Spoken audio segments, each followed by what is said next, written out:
But even just to be aware as a business owner, this sort of stuff is going to change things. Traditionally, I guess accountants or people involved in the financial side of businesses, things like electricity have simply been an overhead. It's non-negotiable. If you wish to have power on, you pay that bill. Sure, you might be able to shop around for a few cents difference between providers, but basically you're up for that. We're now entering into a stage where I'm going around and educating people in those positions that this is no longer a fact of life, this is now a choice. In fact, if you're going to be in this building for the next 5 years plus and you know that, then you really should consider a solar system because it's going to pay itself back in about 5 years.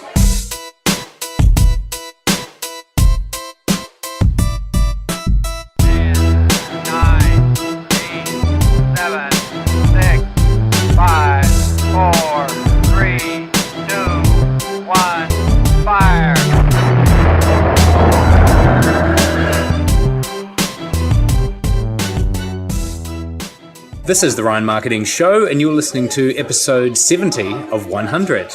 Today on the show, I have Jon Farquharson from Hawke Solar. Hello, Ryan. Great to have you on the show, Jon. It's not often I get to speak to someone who is in an industry that's really on the cutting edge of quite a lot of the different areas, not just the environment, but being able to save people money. What's got you into being in the solar business? Yeah, good question. Look, it really comes back down to a desire for, I'd like to be able to help people save money. And in particular within their energy bills. So, yeah, there's a number of ways we can do that, but solar to me makes a lot of sense for, let's try and help you save some money off your power bills with a product that'll pay itself back to you, pay itself off, and then it'll keep giving you money to spend beyond that. It's pretty straightforward stuff. Now, with any home or business that is looking for power, usually there's only a couple of different options, and they're line companies that you get powered from the grid. So, although solar has been around for some period of time, it seems like there's more and more of these solar panels popping up on houses now. Why is that?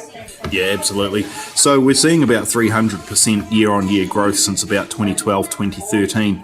My personal view is the biggest driver of that is the price change that has occurred in solar. The go-to statistic that I usually quote is that in the last 8 to 10 years, the price of solar PV that produces electricity has reduced by about 75%. So PV being photovoltaic? Photovoltaic. So that's the solar panel that produces electricity as opposed to the one that would have water flowing through it to heat the water. So 75% cost reductions obviously completely changed the economics behind it. If you were to look at it as an economic equation in terms of payback, the payback now sits somewhere between 5 to 7 years conservatively. And what we're typically selling for our most popular system's probably around $8,000 installed, including GST. That would have been somewhere between 20 and 30 grand just 8 years ago when the first iPhone was released. It wasn't long ago. Okay, so the return on your investment, that moment where you break even, it's much shorter than it's ever been. I guess the question that some of the listeners may be asking themselves is, if it's gone down so much over the last 4 years, won't the technology get even better and shouldn't I just put it off for another couple of years? You'd think so. It'd be nice if that was continuing to happen. However, around about probably around 2014, maybe around 2015, that price has bottomed out and it's ever so slowly looking like it's going to creep slowly back up over time.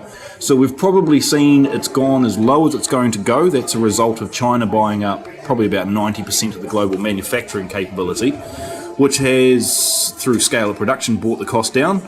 It can only go down so far. It looks like it hit that point about a year or two ago. So with regards to delaying and holding off, my personal advice would be pretty much don't hold off because the price will probably pop back up. So if that's the reason, then there's no reason to hold off there. But the other thing is, the longer you hold off, the longer you're paying full price for your power. So if you were to wait for 2 years, you probably will end up with a slightly more expensive solar system, and you're going to take another 2 years to pay it off. So yeah, but I'd say go for it.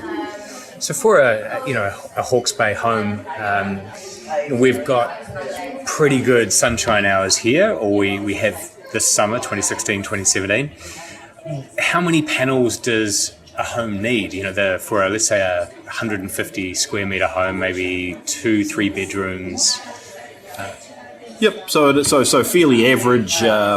A fairly average house profile to me would look like maybe $200 to $300 power bill, with let's say maybe 3 to 4 people living there.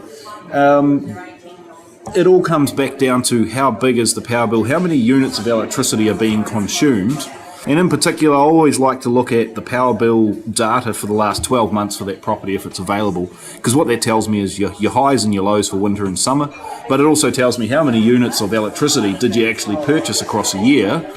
I work out with you a profile on your house and your patterns of using electricity to understand out of that year how much of your electricity are you using during daylight hours, because that's the part we can knock out with solar, because obviously it doesn't work at night time. So if we can understand how much you're using, so throw some ballpark figures. If your house used 10,000 units of power a year, and we worked out that about 50% of that you're using in daylight hours, about 50% at night time, then we're looking for a solar system that makes about half of that, or about 5,000 units a year. And here in Hawke's Bay, something like a 3 kilowatt system with 12 panels on it is probably appropriate for that size power bill to knock it in half. So we've got to be careful the expectation we set how much it's going to save. I usually set it as a tentative relative expression of something like 50% reduction in your bill, because with the right size system, regardless of the size of your bill, we should be able to achieve at least that, and quite often exceed that. Okay, so that's a great answer. That gives me some confidence in the ability to be able to generate power from the sun and to be able to replace a certain amount from my bill. Is the other half of the equation the storage part? And I've seen some things in the news with Elon Musk coming out with these Powerwall things, which look so sexy, to be honest, that you could put them in your lounge. Is that something you offer? Is that something that's going to be rolled out? Is that ability to store the power for the evening or for into the early hours of the morning? Yep, absolutely. So short answers there, yes, we are able to supply those products, and absolutely they're very, very good looking products that have a fantastic marketing engine behind them. In fact, I think the Tesla Powerwall was tipped as one of the most successful hype campaigns without a single detail released about what's under the hood either. So it could actually just be a box on the wall that's painted white in a sort of a show encasement. That's right, yeah. So the details are fairly scarce in the early days on what was running in that thing. So home energy storage, right now it's a question between, does it make sense for me economically to do it? And I say that because that's usually the driver for the people coming and approaching us for solar is the economics. So we're at a stage where lithium-ion batteries are quite new in terms of solar storage, and they're at an early adopter's price point. Just like a brand new iPhone hitting the market will come at quite a high price point, then it will drop over time. So I believe we're in that early adopter's price point. We're also waiting for scale of production to increase so that the price for the lithium batteries comes down. And at the moment, you still have the choice to use your traditional deep cycle lead acid battery, so a big battery bank like you'd see about the size of a dinner table cube. Best bang for buck is still that old school way of doing batteries, and it's much bigger, it's much larger, but the smaller, sleeker, better looking equipment, comes with that price tag. So it's a bit of a balance. Somewhere where it does definitely make sense is a new build. So if we've got a situation where we've had people approach us, they're doing a new build, they might be a few hundred metres off the main road, and they're getting quoted $50,000, $60,000, $70,000. Wow, that's a lot. To have the network connected to their house, to then begin paying a power bill for the duration of their use.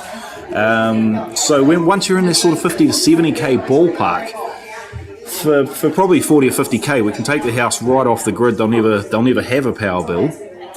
So your payback on that is immediate, plus all the savings ongoing for the next 25 years plus, which is the rated life of your system. Does that then change the types of locations where developers could potentially build? Because one of the things is you need to be connected to the grid. If you take away that dependency, Absolutely. Is it now possible to build houses in places that you would never consider doing before? Absolutely, and that's just got me thinking I need to start talking to developers. Good point, Ryan. That would open up. For example, we've had a product I'm preparing recently where I can provide solar power on a pole with an enclosure where you can run a bunch of stuff off that enclosure, like a water pump or a gate or a security camera. And that's proving popular for people who want a solution like that. They don't want to pay to connect the grid. They don't need to. It's bugger all power use, but that needs to be available. So with that scaled up to why don't we stick a building over there? With regards to that, you could potentially put a ground-based array of quite a few panels with a local battery storage, because you can get containerized battery storage solutions now that are transportable.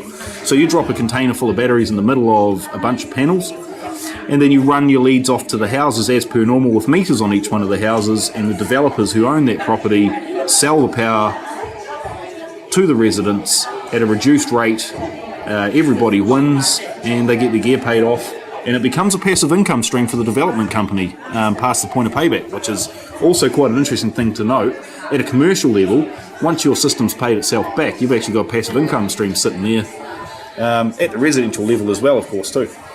Interesting. So we're really at the start of this becoming mainstream technology, and it's not yet decided who is going to take those passive income streams, whether it's the end person who's living in the house, or it is the landlord or the developer.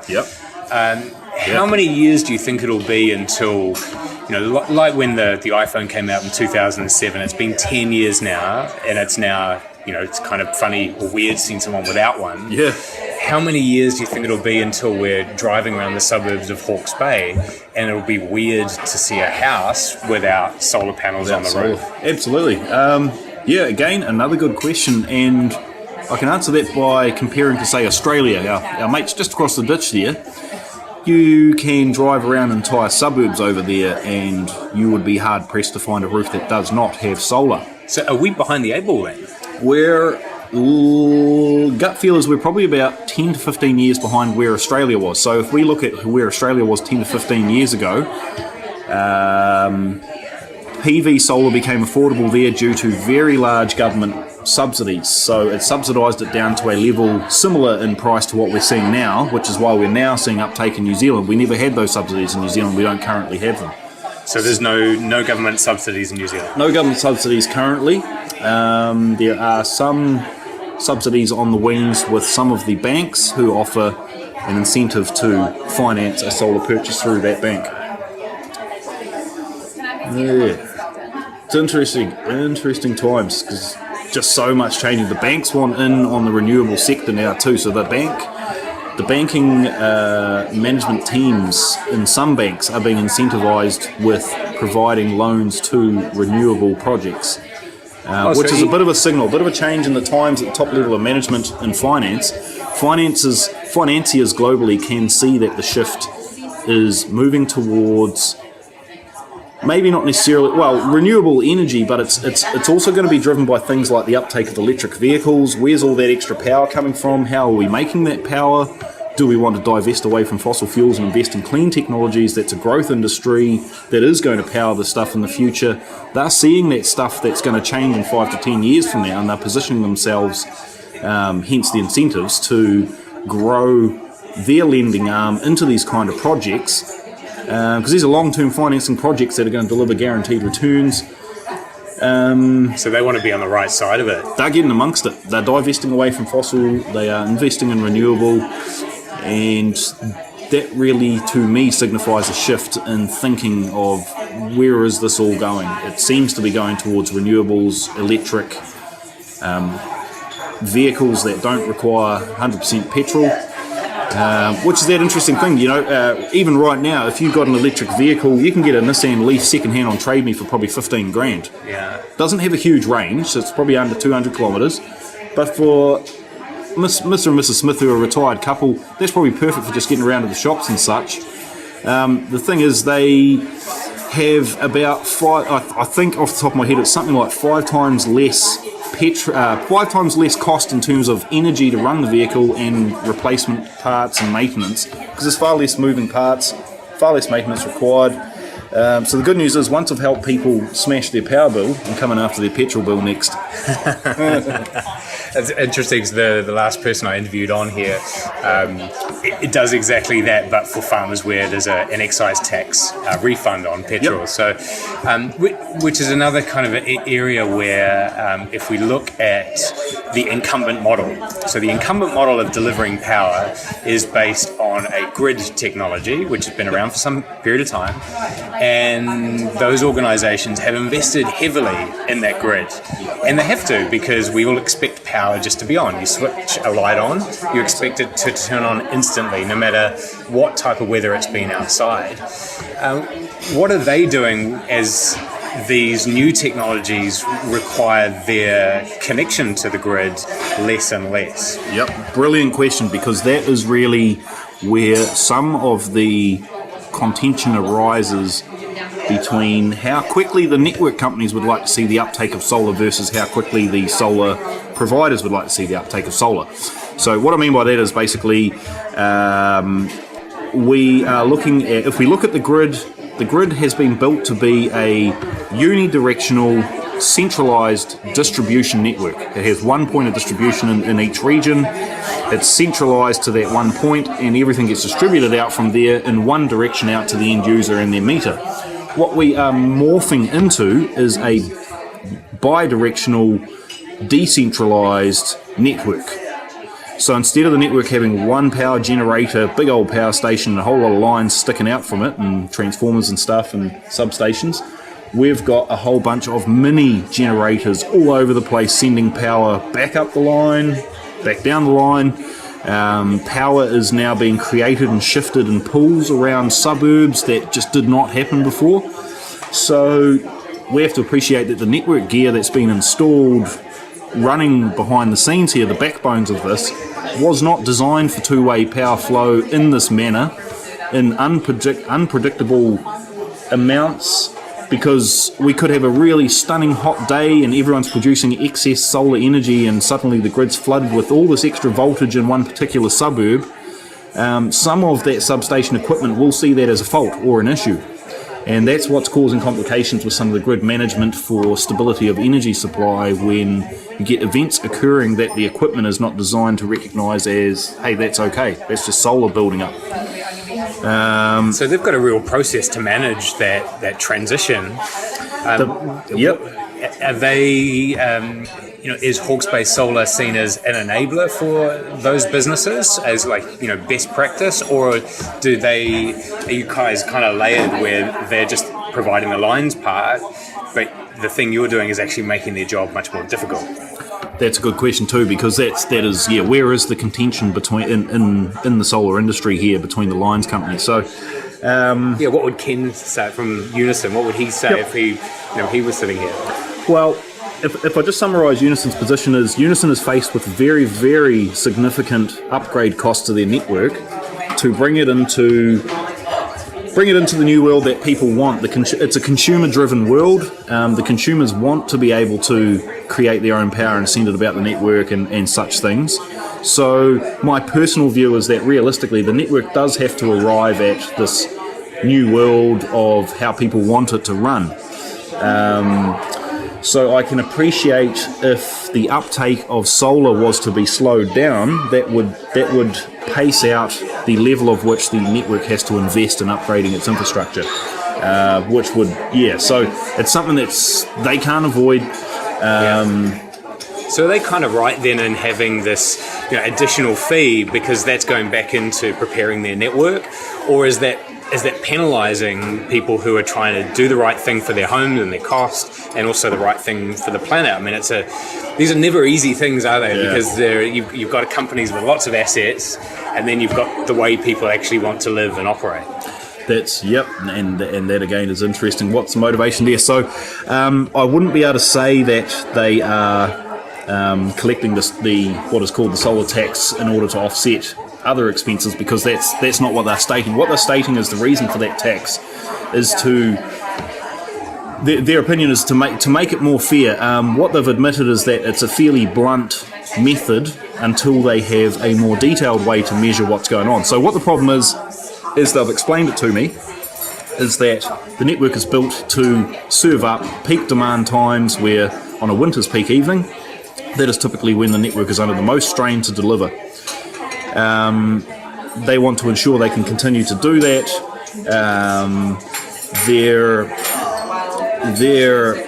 Their understanding of this is that a solar user, while they will be producing their own power during daylight hours, on that winter's evening after dark, they still need as much power as the normal household that doesn't have solar.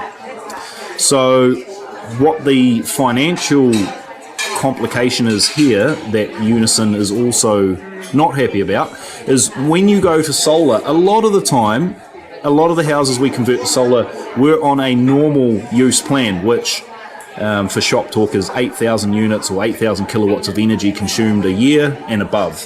That basically puts you on a normal use plan. So the assumption by Unison is, and they've stated this, is that a solar user was on that normal high use plan. They, since putting in solar, have been able to reduce themselves to a low use plan, which lowers their daily rate from about $2 a day to about 30 cents a day. And it usually saves someone maybe 60 bucks out of their bill a month, straight off the bat, just by changing to a low use plan. So that across a year's $400.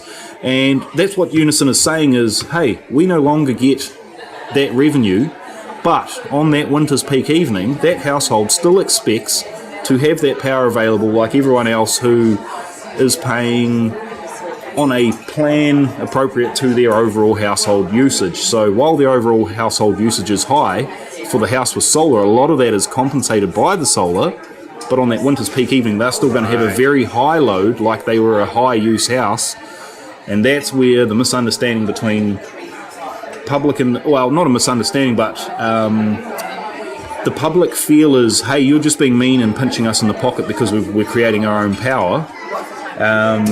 Unison's approach is, hey, we're getting less revenue, but you expect the same level of service, so we need to balance that out. So I understand what Unison is saying. I understand how they've structured it. Personally, I don't agree that this is the most effective way for them to deal with the problem. The problem they've cited is, on a winter's peak evening, we've got to supply power to everyone. The best answer, and we've spoken about this directly with them, if they were able to enable smart meter data to understand what times of the day are households using their power, they could potentially introduce, and I was against this at first, but now I'm a supporter of it, they could potentially introduce time of day metering, time of day tariffs, off-peak, on-peak. I always hated that idea, but Gareth Hughes from the Greens Party spoke at a meeting we had at the Clive Community Hall last year, and we brought the guys from Unison out that actually made these decisions, put them in front of the public, and basically asked them, please explain. So they admitted it's a fairly blunt instrument until we've got the smart data from the meters flowing through, and the reason they don't have that is because at the moment, for whatever reason, New Zealand decided that the power retailers will own the meter, not the lines company, so not Unison. Unison do not own your meter. Separate organisations. So separate organisation owns your meter, and at the moment they do not have the data flowing correctly from those organisations all the way back to Unison to reliably measure who's using what power at what time of the day. That should be coming online over the next few years, but they cannot give us a timeline for it. So that's got to make your job a little bit more difficult, because you've got to plan your own business, yeah, and make sure that you are getting the solar panels out there. Stepping back from where we are now, have you always been in solar and interested in these types of new technologies that can completely transform how people live and work, or is this an entirely new space? Like, how do you know so much about this? I love to know what I'm doing. My confidence comes from just simply knowing what I'm dealing with. I'm a details level analytical kind of personality, so I love to know all the nuts and bolts. But I then like to be able to simplify that down into what does the person in front of me need to understand about this to feel confident about this? Because not everyone needs that level. I come from a background of technology, did 5 years working for telecom as a man in a van, doing all sorts of under the floor, in the roof, running stuff out of poles, right up to running ADSL circuits, up to the phone exchange where I would install core equipment there. That got my love for tools going for 5 years. I then went to Auckland and worked in the corporate world of Vodafone and telecommunications, right up to working out of their head office looking after all sorts of phone accounts. What I loved about mobile technology is it's a disruptive technology. It came along and it messed up telecom's landline empire. Big time. Really messed it up. It was never the same again. So... And I guess you're seeing the same things, what's going to happen with energy. Oh, yeah. The energy is... It's more than a disruptive technology. It's actually a revolution because it's going to shift the global balance of financial power away from the big oil conglomerates to all sorts of clean green technologies and people that are getting involved in it. So I see this as a very interesting journey. It's very early days yet, but we seem to be reaching a stage where the stage is set, so to speak, for this to really take off. I totally believe in what you're saying, and I think what's interesting about where society sits right now versus 10, 20 years ago, there is a shift, but I don't believe we realise how fast it's going to happen. It will be within years, not decades now. We've done the waiting, and it's going to turn really quickly. So what advice do you then have for businesses that pull in a lot of energy? They have they consume a lot of energy. What should they be doing to prepare for some of these shifts in the same way that what happened with telecoms going to mobile completely transformed and disrupted businesses that didn't prepare for it? Good question. And I think that me personally, if I wasn't in this industry, I didn't understand it, my advice to a business owner would be get in touch with someone who understands what's going on, or at least has a bit more insight into where is all this likely to head, because we're talking about stuff that you might want to take some renewable energy on board for your business, and to realise the true benefits of that you may need some storage, batteries, etc. It might be another 2 to 5 years before the economics of the storage really start to become feasible for businesses, or for anyone in general. We're waiting for that price to come down. If you knew now or this year roughly what you're going to need to install and some ballpark costs and what you might need to spend, you can start to plan for that now.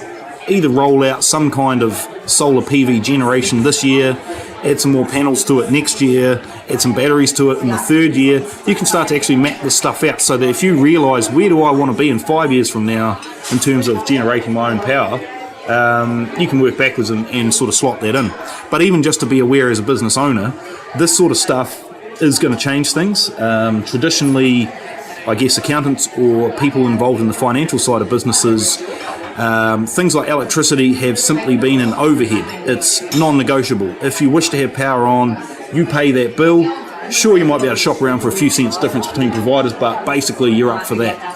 We're now entering into a stage where I'm going around and educating people in those positions that this is no longer a fact of life, this is now a choice. In fact, if you're going to be in this building for the next 5 years plus and you know that, then you really should consider a solar system, because it's going to pay itself back in about 5 years.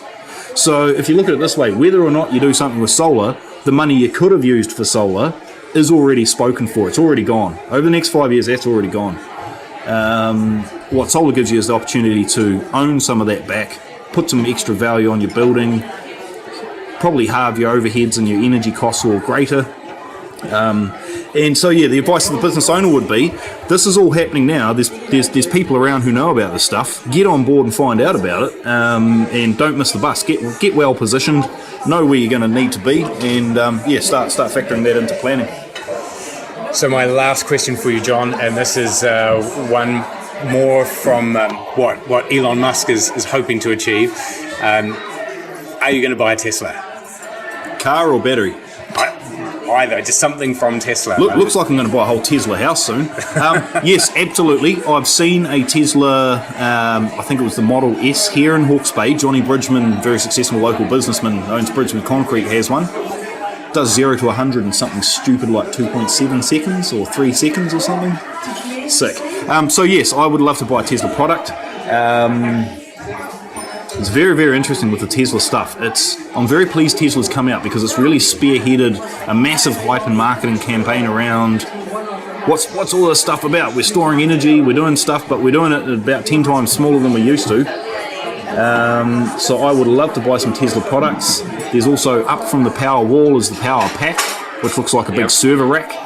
And something like that dropped in your home, you could take your house off grid and when your electric vehicles roll in the door. Now here's a cool thing, when your electric vehicle drives in, you plug that into your house, your electric vehicle becomes the battery for your house, powers your house overnight, and then you move on to spot pricing, and in the dead of the night around 2 or 3 a.m, you have a computer program there that will charge your electric car, because your electric car has powered your house for the evening. It'll recharge your electric car for probably 8 cents a unit in the middle of the night, while your car powered your house instead of buying it in at 20, 30 cents a unit during the evening. So all of these things I'm really looking forward to, helping people understand it's not just about what can I create with solar, it's also how can I reduce what I'm using and how can I do things smarter. So that's where I'd like to think I'm differentiating our business, Hawke's Bay Solar, to basically make sure that we save you more money off your energy bill. I think that's a great sort of ending and a great way to sum up, John. And from our chat, the reasons I wanted to talk to you were initially around what Tesla was doing and the coolness to do with solar and electricity. And I think what you've shown me today and anyone listening is that it isn't just the cool wow factor. Your understanding of it is drawn from this is a real cost saving. This is practical, whether you go for the whizzy marketing or not from Tesla. There are some fundamental shifts in society and how we're going to be powering the things around us. And that whether you're a business or a home, this is something to start looking at either retrofitting or including in your plans when you start to build. Absolutely, yep. Perfect. Hit the nail right on the head there.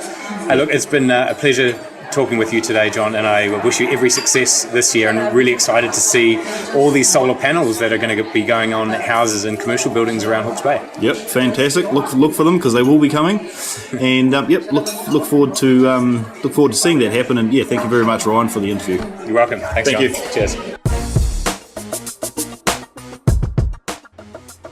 If you like this episode, remember to subscribe for free on iTunes. Simply search for The Ryan Marketing Show in the iTunes Store.